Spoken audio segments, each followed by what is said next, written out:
Awesome people. So today I'm on my way home from work. I have had the worst hair day ever.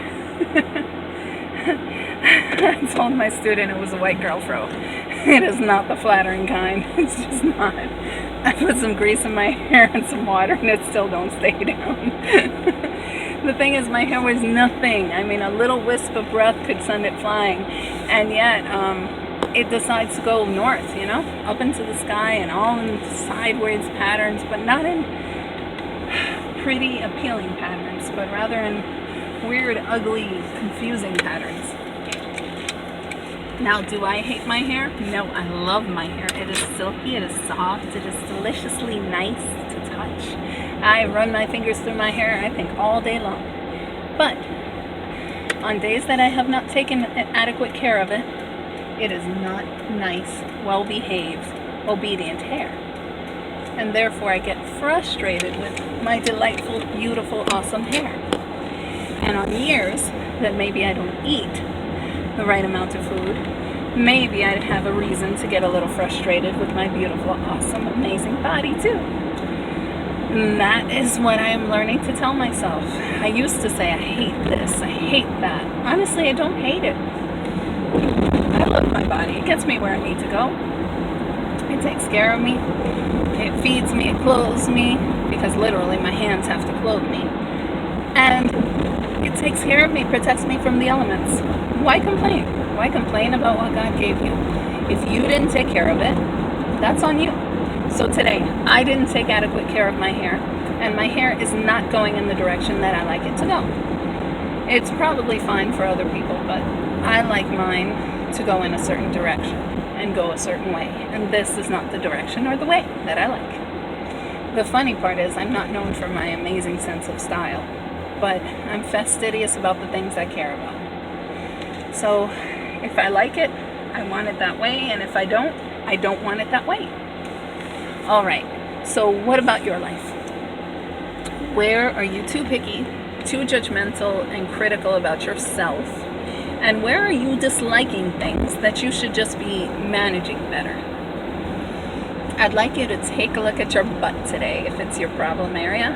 Take a look at your nose. Take a look at whatever about your body makes you feel unhappy.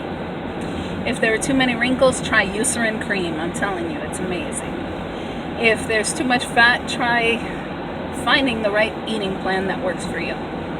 Something that doesn't require you to change so drastically and completely that you can't follow through. For me, Beachbody was good help, a good start, a good foundation, and it started me on a process that is still going today. I found that I wasn't able to keep it up and stick with it as long as I wish I could have. I wish I could have made it a permanent thing. Maybe I will go back to it, maybe I won't. But the point is, what I'm doing for myself to make myself better and healthier, I'm not giving up just because one eating plan didn't work out just the way I wanted it. I'm finding another way. I've been still sticking to some of the principles I learned with it, such as smaller meals, more frequent, such as continuing to exercise. I still love their workout programs, such as watching portion control. So in essence, I'm doing a lot of it. I'm just not doing everything. And I'm not making it maybe officially Beachbody every minute. But I know that there are some things I need to accomplish. And I know that the right kind of eating and the right kind of movement will help me get there. Same thing for you. You don't like something? Change it. I said that in a totally different tone of voice because it hurts, and I know. It hurts to think of putting in so much effort and not have it really work. I mean, I've been doing Beachbody for a whole year, and I'm not skinny. Other people are. They've done it, and they got there, and I just didn't. I wasn't able to stick with it.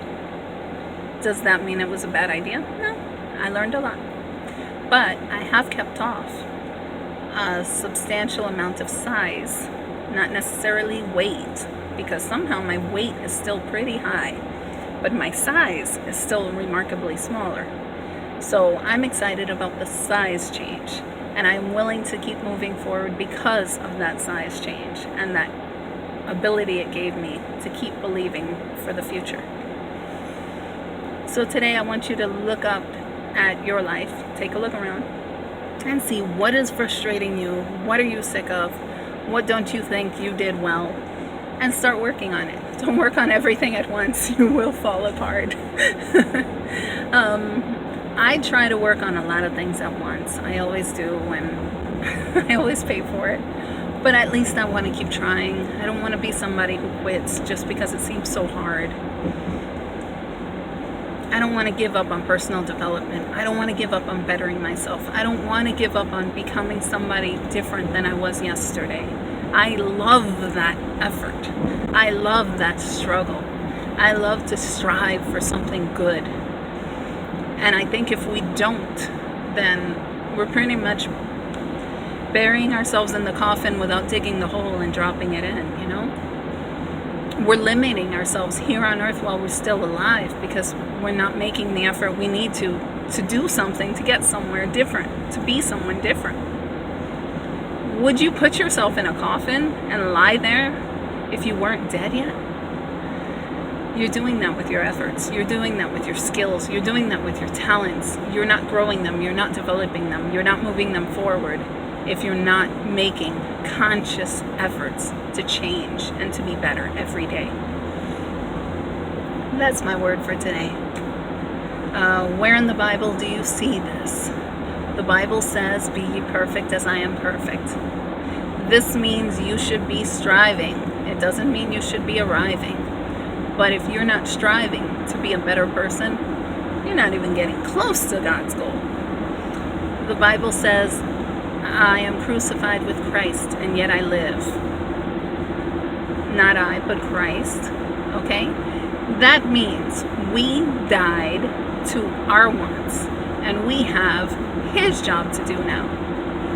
So everything we had on our plans, in our mind, on our plate, all the goals we had, we need to set those aside and make sure we're fulfilling the ones He has for our life.